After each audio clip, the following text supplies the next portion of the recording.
Euh, une question qui est un petit peu plus personnelle, mais est-ce que enfin, comment vous gérez la charge émotionnelle? Parce que, après tout, le transfert, c'est une question qui est importante en psychologie. Est-ce que, oui, comment vous gérez la charge émotionnelle au quotidien dans ce métier?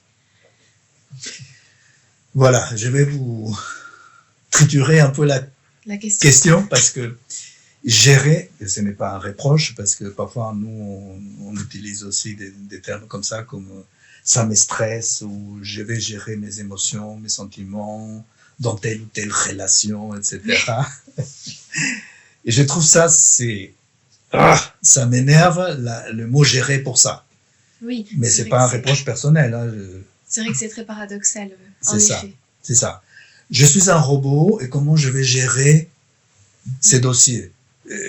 Non, je ne suis pas un robot, quoi. Je ne suis pas un ordinateur pour gérer. Et d'ailleurs, qui a dit qu'il faut gérer, s'il fallait gérer? Et d'abord, et qu'est-ce qu'il faudrait savoir pour gérer? Qu'est-ce qu'il faudrait, ça signifie quoi, gérer, vous voyez? Alors, j'ai dit ça non pas pour faire un reproche sur les mots, l'utilisation des mots, mais parce que ça suppose, la question, elle suppose qu'il faut faire quelque chose contre ces émotions presque, les émotions du psy. Oui, c'est vrai, mais c'était plutôt... Enfin, on nous apprend quand même, bien sûr, enfin, c'est pas qu'on ne doit pas, mais on va pas pleurer avec le patient s'il se met à pleurer. Enfin, c'est des choses qui sont... Pourquoi pas?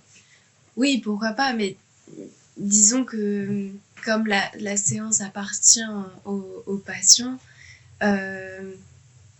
enfin, je sais pas, du coup, vous partagez vos ressentis avec le patient quand vous avez des émotions. Comment faites-vous? Voilà. Et ça, c'est un point très important, en fait. Hein. C'est les trucs, voilà.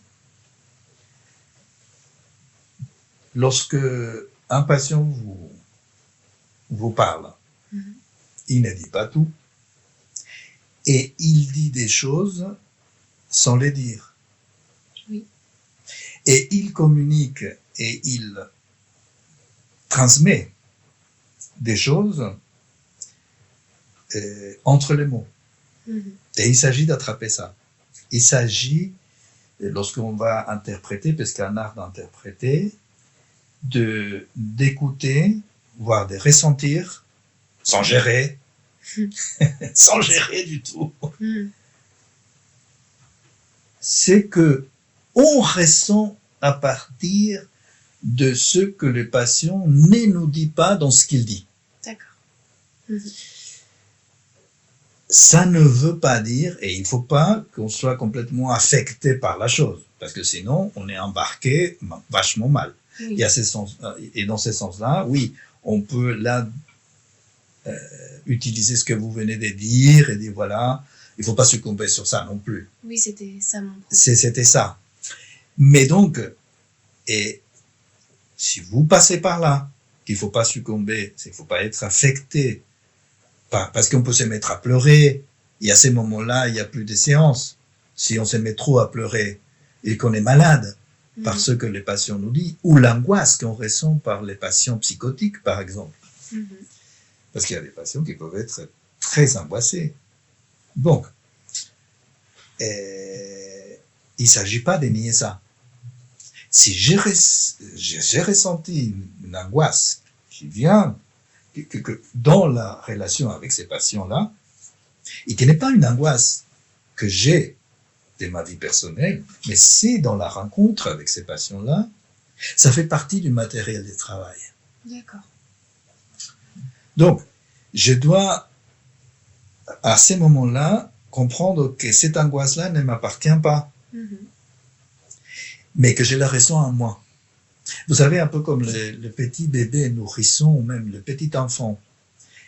Et les parents vont se séparer, par exemple. Mais le petit enfant, il n'a pas entendu une dispute, il ne comprend rien.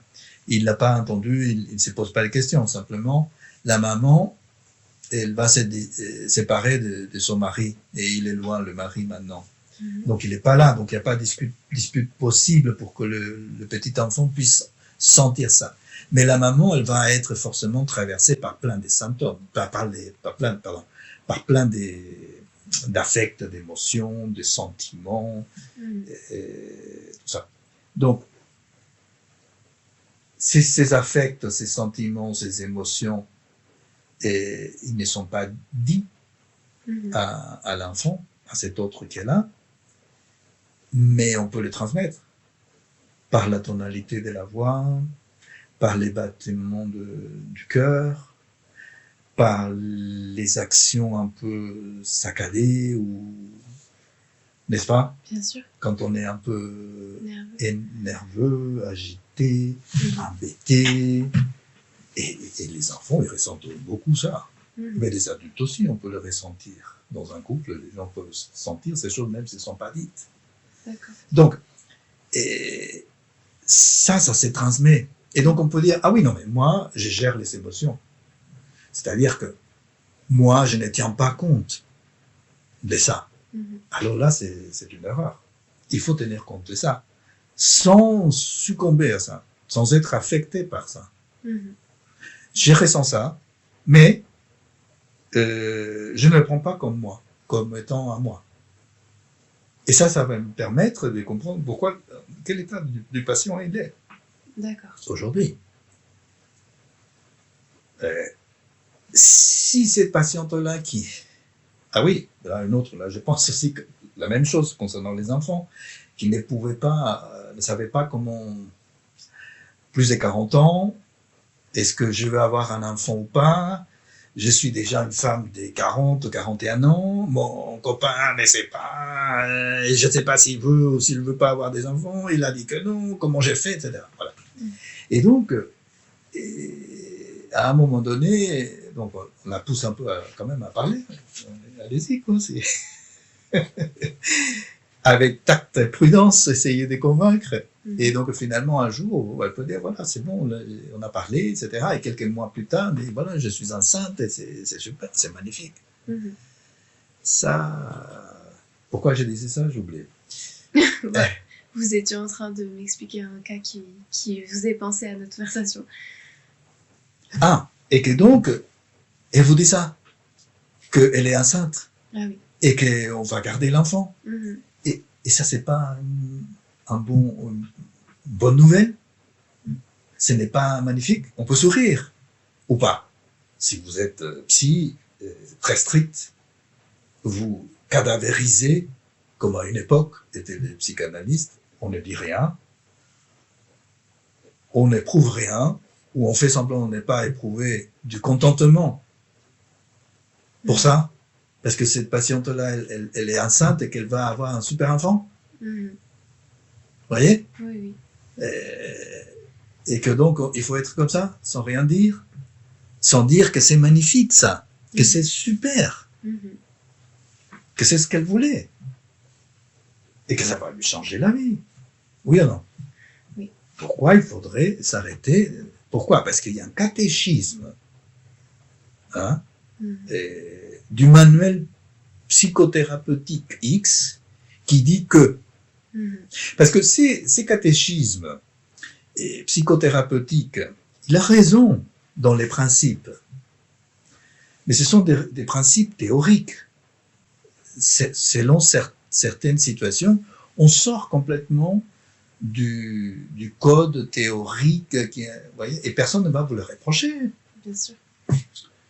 Mais disons que il y a beaucoup plus de souplesse que ça, en fait. Donc, en fait, non seulement il y a de la souplesse, mais on travaille avec ça. On travaille avec les émotions, avec les sentiments, avec les affects, et avec les impressions que nous pouvons avoir. D'accord. Selon une écoute qui n'est pas une écoute attentive, mais une écoute flottante. En tout cas, un psychanalyse, c'est comme ça.